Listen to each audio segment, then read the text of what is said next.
നമസ്കാരം. ഒരു വിദ്യാഭ്യാസ സ്ഥാപനത്തിലേക്ക് അതിപ്പോൾ സ്കൂൾ ആയിക്കോട്ടെ, കോളേജ് ആയിക്കോട്ടെ, എന്ത് തന്നെ ആയിക്കോട്ടെ, അവിടേക്ക് മതം കടന്നു വരുന്നതിനെ കുറിച്ചുള്ള അഭിപ്രായം എന്താണ്? അത് എന്തെങ്കിലും പോസിറ്റീവ് ആയിട്ടുള്ള കാര്യങ്ങൾ ചെയ്യുമോ?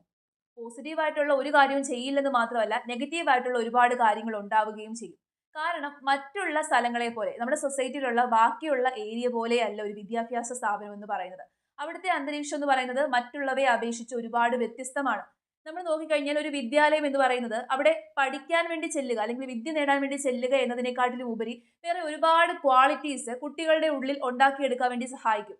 അതിപ്പോ സാഹോദര്യമായിക്കോട്ടെ, ഒത്തൊരുമയായിക്കോട്ടെ, സൗഹൃദമായിക്കോട്ടെ, ഇങ്ങനെ ഒരുപാട് ക്വാളിറ്റീസ് കുട്ടികളുടെ ഉള്ളിലേക്ക് ഉണ്ടാക്കിയെടുക്കാൻ വേണ്ടിയിട്ട് സഹായിക്കുന്ന ഒരു അന്തരീക്ഷമാണ് വിദ്യാലയം എന്ന് പറയുന്നത്. വിദ്യാലയത്തെ നോക്കിക്കഴിഞ്ഞാൽ അവിടെ പഠിക്കുന്ന അല്ലെങ്കിൽ അവിടെ പഠിക്കാൻ വരുന്ന എല്ലാ കുട്ടികളെയും നമ്മൾ എന്ത് ലേബലിലാണ് വിളിക്കുന്നത്? സ്റ്റുഡൻസ് എന്നുള്ളൊരു ലേബലിലാണ്. അവിടെ ജാതിയുടെയോ മതത്തിന്റെയോ വർണ്ണത്തിന്റെയോ വർഗത്തിന്റെയോ യാതൊരു രീതിയിലുള്ള വേർതിരിവോ ആ ഒരു അടിസ്ഥാനത്തിലോ ഒന്നുമല്ല നമ്മൾ അവരെ എന്ത് ചെയ്തേക്കുന്നത്, ലേബൽ ചെയ്തേക്കുന്നത്. അവരെല്ലാവരും സ്റ്റുഡൻസ് ആണ്. അപ്പൊ അവിടെ ഒരു രീതിയിലുള്ള വ്യത്യാസങ്ങളും ഇല്ല, ഒരു രീതിയിലുള്ള വിവേചനവും ഇല്ല. അതുകൂടാതെ തന്നെ അവിടെ പഠിപ്പിക്കാൻ വരുന്ന ആൾക്കാരോ അധ്യാപകരോ അവരെ നമ്മൾ ടീച്ചേഴ്സ് എന്നുള്ള രീതിയിലാണ് അറിയപ്പെടുന്നത്. അപ്പം വിദ്യാലയത്തിൽ അങ്ങനെ ഒരു പ്രത്യേകതയുണ്ട്. അതാണ് ഏറ്റവും പോസിറ്റീവ് ആയിട്ടുള്ള ഒരു കാര്യം എന്ന് പറയുന്നത്. അപ്പൊ അങ്ങനെ ബാലൻസിങ് ആയിട്ട് ഒത്തൊരുമയിൽ ഒരു വിവേചനവും ഇല്ലാതെ മുന്നോട്ട് പൊക്കോണ്ടിരിക്കുന്ന ഒരു അന്തരീക്ഷത്തിലേക്ക് മതം കടന്നു വരുമ്പോൾ ആ അന്തരീക്ഷത്തിന്റെ താളം തെറ്റുമോ? തീർച്ചയായിട്ടും തെറ്റും. അത് എത്ര അല്ല എന്ന് പറഞ്ഞു കഴിഞ്ഞാലും തെറ്റും. മതം എന്ന് പറയുന്നത്, വിശ്വാസം എന്ന് പറയുന്നത് ഉറപ്പായിട്ടും നമ്മളെ പ്രൊട്ടക്ട് ചെയ്യാനുള്ള ഒരു കാര്യം തന്നെയാണ്. നമ്മളെ നല്ല രീതിയിൽ ഹെൽപ്പ് ചെയ്യാൻ വേണ്ടിയിട്ട് വിശ്വാസങ്ങൾക്കും മതത്തിനും ഒക്കെ സാധിക്കുമായിരിക്കും, അതിനെ നല്ല രീതിയിൽ ഉപയോഗിച്ചു കഴിഞ്ഞാൽ. പക്ഷെ എന്നിരുന്നാൽ തന്നെയും ഒരു രീതിയിലും വിദ്യാലയങ്ങളിലേക്ക് ഇൻട്രൊഡ്യൂസ് ചെയ്യാൻ പറ്റുന്ന ഒരു കാര്യമേ അല്ല ഈ മതം എന്ന് പറയുന്നത്.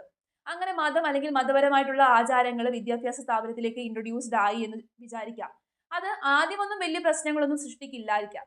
പക്ഷേ കാലം കടന്നു പൊക്കോണ്ടിരിക്കും തോറും അത് വലിയ വിവേചനങ്ങൾക്കും വ്യത്യസ്തതയ്ക്കും ഒക്കെ അല്ലെങ്കിൽ വ്യത്യാസങ്ങളും ഒക്കെ സൃഷ്ടിക്കാൻ വേണ്ടി കാരണമാകും. അത് പിന്നീട് ഭാവിയിൽ ഒരു വലിയ പ്രശ്നത്തിലേക്ക് നയിക്കും.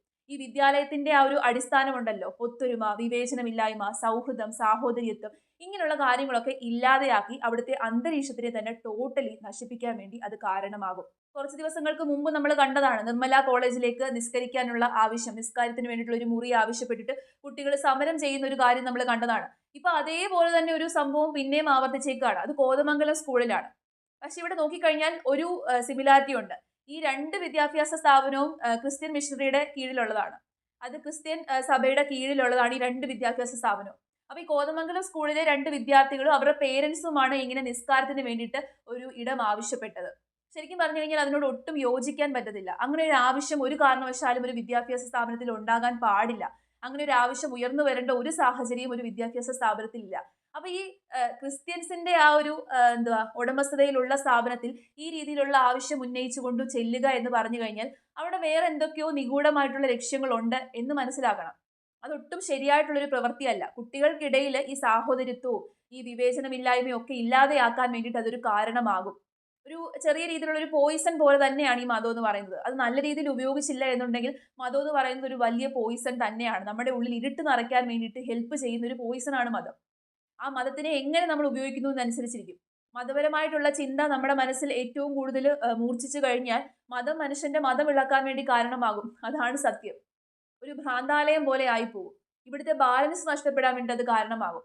അപ്പൊ കേരളം പോലെയുള്ള വിദ്യാഭ്യാസ സ്ഥാപനങ്ങളൊക്കെ ഒരുപാടുള്ള, ലിറ്ററസി റേറ്റിൽ ഹൈ ആയിട്ട് നിൽക്കുന്ന, നല്ല രീതിയിലുള്ള ചിന്താഗതിയുള്ള കേരളത്തിലെ സൊസൈറ്റിയിലുള്ള ആൾക്കാർക്ക് നല്ല ചിന്താഗതിയാണെന്നാണ് പറയുന്നത്. അപ്പൊ അങ്ങനെ ഒരു സ്ഥലത്ത് തന്നെ ഇത്തരത്തിലുള്ള ആവശ്യങ്ങൾ ഉയർന്നു വരിക എന്ന് പറയുന്നത് അത് നല്ല കാര്യമല്ല.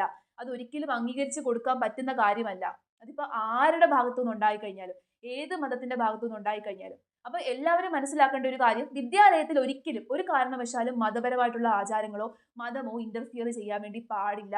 അവിടുത്തെ അന്തരീക്ഷം അത് ടോട്ടലി ഇല്ലാതെയാക്കും. പഠനത്തെക്കാട്ടിൽ വലുത് മതമാണ് എന്നുണ്ടെങ്കിൽ വിദ്യാലയത്തിലേക്ക് വരേണ്ട കാര്യമില്ല. വീട്ടിലിരുന്ന് പ്രാർത്ഥിക്കാം. പിന്നെ പള്ളികളുണ്ട്, അമ്പലങ്ങളുണ്ട്, അവിടേക്കൊക്കെ പോകുന്നതായിരിക്കും നല്ലത്. അല്ലാതെ വിദ്യാലയത്തിലേക്ക് വരുമ്പോൾ പഠിക്കുക അല്ലെങ്കിൽ വേറെ ഒരുപാട് കാര്യങ്ങൾ അവിടെ നിന്ന് നമുക്ക് കിട്ടും, അങ്ങനെയുള്ള കാര്യത്തിലേക്ക് വേണ്ടി മാത്രമായിരിക്കണം.